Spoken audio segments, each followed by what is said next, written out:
Thank you very much for coming this morning. I'm attorney Gloria Allred. I'll be making a statement, and then Jessica will be making a statement. This morning, Donald Trump, speaking at Gettysburg, Pennsylvania, stated that he will sue all of the women who have come forward publicly to accuse him of inappropriate sexual contact with them. If Mr. Trump thought that such bullying tactics would silence his accusers and prevent other women from coming forward, he will be sorely disappointed. Women will not be intimidated into silence by Donald Trump. If he sues them, we are confident that an army of lawyers will step forward to represent them, and we believe that the public will financially support their legal defense. Further, if he files a lawsuit against them for defamation, he will have to prove that their allegations are not true. In addition, any accuser who is sued will have a right to file a cross-complaint, that's a lawsuit, against Mr. Trump for defamation, because he has called them liars and has said that their allegations are fiction. Be careful what you wish for, Mr. Trump. If you sue the accusers, the lawyers who represent these women will have the opportunity to depose you. In plain English, you will be required to testify under oath, and the women's lawyers will welcome the opportunity to question you under oath. You may find that the questions may include all of the women with whom you have had sexual interaction. In addition, you can expect that many women who have not yet come forward publicly may decide to do so. Also, many members of the public have already contacted me about contributing to the accuser's legal defense, and we believe that the public will support the defense of the accusers. Mr. Trump, this morning you spoke at Gettysburg, where many brave patriots fought and died. You have dishonored their sacrifice by threatening wives, mothers, and daughters who have made accusations against you. These women may not have your wealth or your power or your fame, but they have demonstrated enormous courage, and I believe that the public will support them. Your latest threat is an admission of the hopelessness of your cause. It is nothing more than a transparent promise of revenge. It is a new low, even for you. Mr. Trump, your threat is below the dignity of the office that you are seeking. And I say to the women of this great country, we shall overcome. And now I present Jessica. And Jessica will share who she is with you and then make her statement. Thank you for coming. My name is Jessica Drake. I am currently contracted to Wicked Pictures as an adult performer and director in adult films. I am a feminist, an advocate for women's rights, LGBTQ rights, and the rights of sex workers. I am involved with many charities, both locally, the Downtown Women's Center and AIDS Walk LA, and also internationally, Habitat for Humanity, on larger scales, and I have been for the past 8 years. For the past 5 years, I have also been involved in sex education, doing public speaking and workshops on sexuality, consent, and communication. I created a line of educational movies that are a hybrid of factual information and hardcore demonstrations with emphasis on boundaries, body positivity, and consent.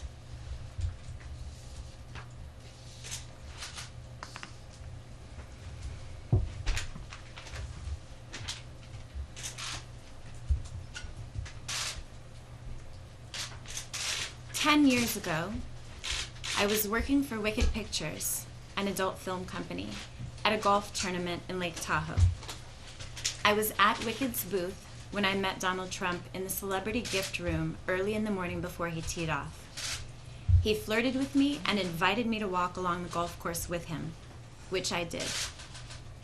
During that time, he asked me for my phone number, which I gave to him. Later that evening, he invited me to his room. I said I didn't feel right going alone, so 2 other women came with me. In the penthouse suite, I met Donald again. When we entered the room, he grabbed each of us tightly in a hug and kissed each one of us without asking permission. He was wearing pajamas. A bodyguard was also present. He asked me about my job as an adult film star, about details on shooting porn, and he also asked us about our personal relationships and whether we were married or single. We answered his questions. It felt like an interview. About 30 or 45 minutes later, we left his room. After I returned to my room, I received a call from a man calling on Donald's behalf. He said Donald wanted me to come back upstairs to Donald's suite. I indicated I did not wish to return. Then Donald called. He asked me to return to his suite and have dinner with him. He also invited me to a party. I declined. Donald then asked me, "What do you want? How much?" I told him that I couldn't because I had to return to LA for work. I said that as an excuse because I didn't want him to continue asking me and I didn't want to be with him. After that, I received another call from either Donald or a male calling on his behalf, offering me $10,000. I declined again and once more gave as an excuse that I had to return to Los Angeles for work. I was then told Mr. Trump would allow me the use of his private jet if only I accepted his invitation. I did relate my experiences immediately afterwards to some friends. Out of respect to the other parties involved and their families, I will not share their names. I am choosing to share my personal exchange in light of the recently released tapes in order to lend my voice, my strength, and my support to the other women who are coming forward. Collectively, his words and his actions are a huge testament to his character, that of uncontrollable misogyny, entitlement, and being a sexual assault apologist.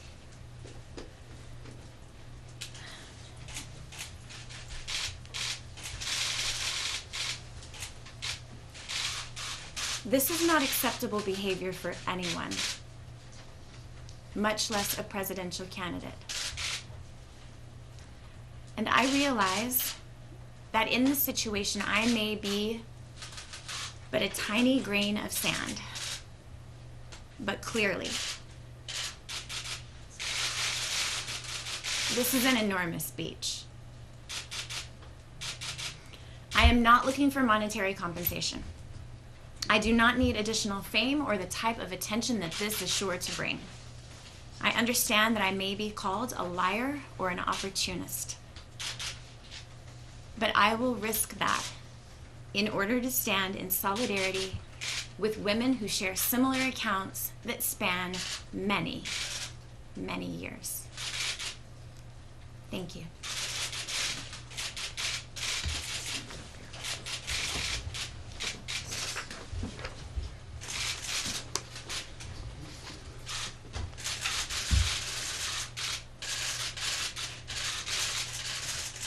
Can you give us a little more context on that picture, Gloria? I'm sorry? Can you give us a little more context on that picture? Was Oh. that, at what time of Justice This- statement was that picture taken? Okay, this was taken at the time that she was present at the place that she indicated, at the tournament. Shortly after meeting him for the first time, and just a little context on that? Yes.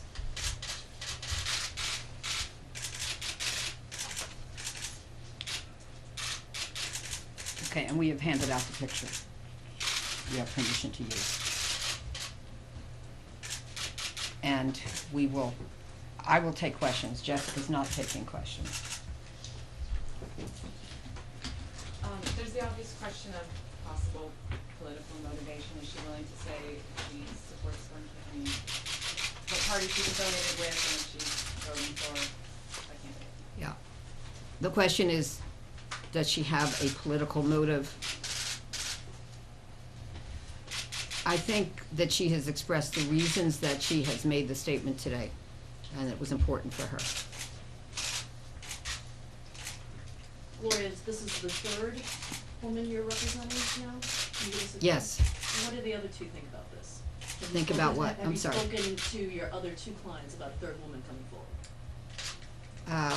I can never disclose what I say to clients. It's attorney-client privileged. What do you think of Information. a third woman coming forward, representing a third person?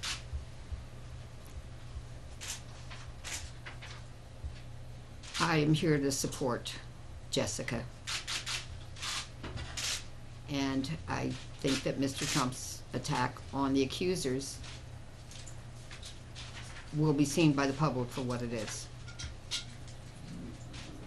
There are now, I don't know, maybe 12 accusers? There are many. Many of the accusers I've never met, I've never spoken with, I've had no contact with. I represent 3. How did you all become connected and when? As is the case with all of my clients in the last 40 years, they contact me. As to when she contacted me, we have no comment on when. But I will just say that Jessica has given a great deal of thought to coming forward. And she made that decision. That is why she's here today. Do you have any clarity, or can you explain why there might be confusion as to whether it was Mr. Trump or somebody on his behalf that offered the $10,000? I mean, she's made her statement, and we don't have any further comment on that statement. In other words, we're not elaborating on that at this time. Gloria, this says 10 years ago. Would that make it 2006? He would have already been married.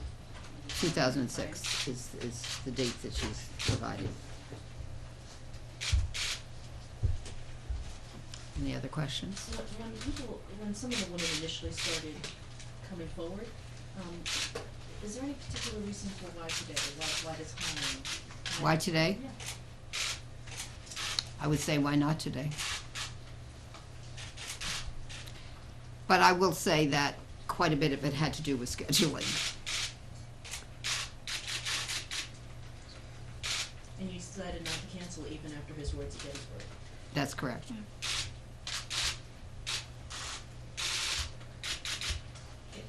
Is there something in particular that's happened over the past couple of months that finally made you decide that this is the moment that we need to talk about this in public? It's a complex decision, and she's been very thoughtful about it, but as she said in her statement, the Access Hollywood tape, in which Mr. Trump is heard in his own words, in crude and language, suggesting what he feels that he appears to be entitled to do to women without their consent, to grab them by their genital area, to kiss them without their permission, to talk about them in obscene terms, all of that, and then his denial at the debate that he actually did what he was heard to say on the Access Hollywood tapes. All of that combined to be part of her decision ultimately to come forward. You've heard the rhetoric from the candidate. You certainly understand, given your profession, what lies ahead. Are you prepared for this? She understands the risks. She understood them even before he said that. But let me say one thing about her occupation. As she indicated, Jessica is very clear that consent is required, the consent of the woman. As in her occupation, she consents to do what she does.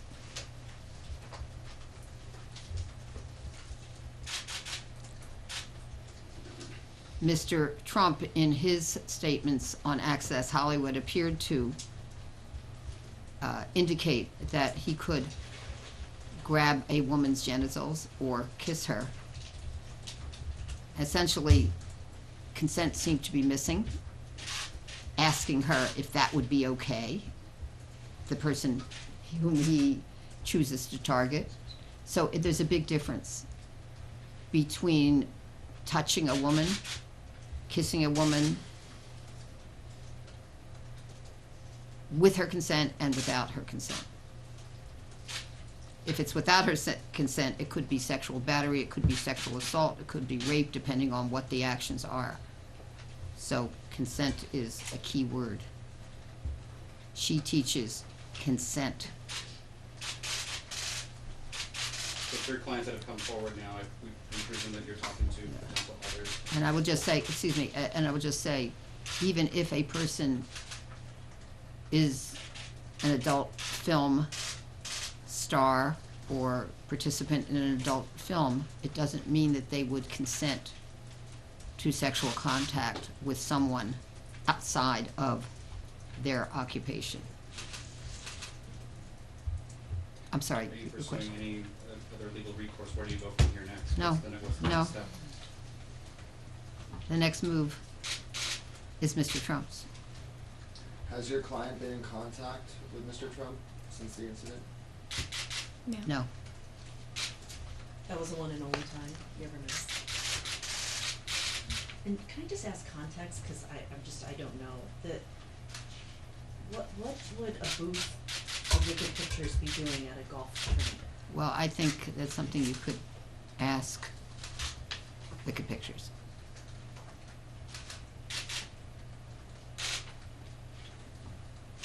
But that's where she alleges that she met Mr. Trump. Can you elaborate on what else happened in the penthouse suite? You said you were there for 45 minutes. She is not going to elaborate at this time, but thank you for your question. Okay, anything else? Will we be hearing from you again in the next week? Ms. Allred, I'm listening. it's been every few days, I'm just Okay, wondering well. if we're gonna be back here. One never knows. Fair enough. Oh, I want to say one last thing, which is, of course, his campaign has tried to discredit me.